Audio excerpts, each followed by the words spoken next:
नमस्कार दोस्तों। आज बात करते हैं जन्माष्टमी की। कान्हा का जन्म द्वापर युग में हुआ था। द्वापर युग के अंत में मथुरा में उग्रसेन नाम के एक राजा राज्य करते थे।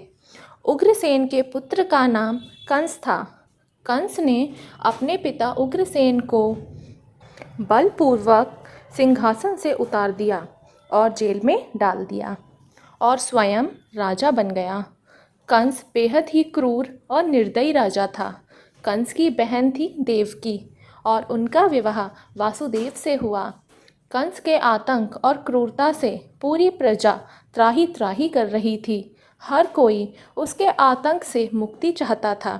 एक दिन वह अपनी बहन देवकी को उसके ससुराल ले जा रहा था। तभी रास्ते में आकाशवाणी हुई कि कंस, तेरी क्रूरता और आतंक का नाश तेरी बहन का पुत्र करेगा। तेरा काल तेरी बहन ही लेकर आएगी। देवकी का 8वां पुत्र तेरे अंत का कारण होगा।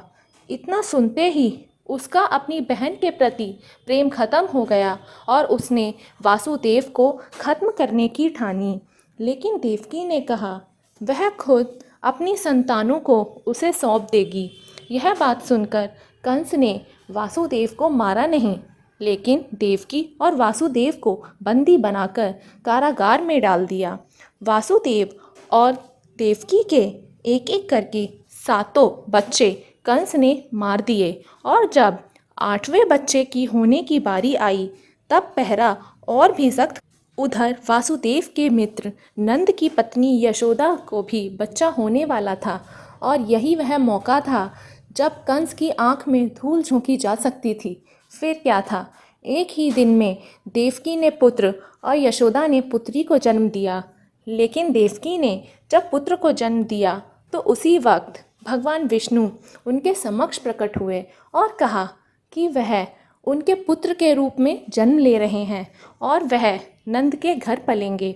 उन्होंने वासुदेव को कहा कि वह बच्चे को नंद के घर पर गोकुल छोड़ आएं। फिर क्या था, प्रभु की कृपा से सभी रक्षक गहरी नींद में सो गए और कारागार के सभी द्वार खुल गए।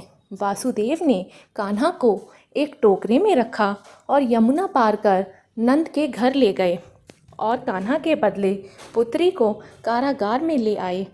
वह कारागार आ गए तब सबकी नींद खुल गई और वासुदेव और देवकी भी यह सब बातें भूल गए।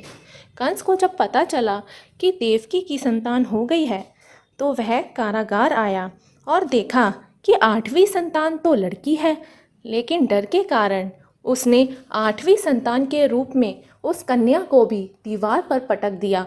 लेकिन उसके पटकते ही कन्या आकाश में उड़ गई और कंस से कहा, मूर्ख, तुझे नाश करने वाले ने जन्म ले लिया है और वह तुझे तेरे पापों की सज़ा अवश्य देगा। यह कहकर वह कन्या आकाश में विलीन हो गई। यह दृश्य देखकर कंस व्याकुल हो गया। कंस ने श्री कृष्ण को मारने के लिए बहुत से दैत्य भेजे। श्री कृष्ण ने अपनी अलौकिक माया से सारे दैत्यों को मार डाला और बड़ा होने पर उन्होंने कंस को भी मारकर उग्रसेन को राजगद्दी पर बैठाया। श्री कृष्ण की जन्मतिथि को तभी से सारे देश में बड़े हर्ष और उल्लास के साथ मनाया जाता है। तो दोस्तों, आप सभी को जन्माष्टमी की हार्दिक शुभकामनाएं। ऐसी और कहानियों के लिए हमारे चैनल भक्ति वेदांत को सब्सक्राइब करें। धन्यवाद।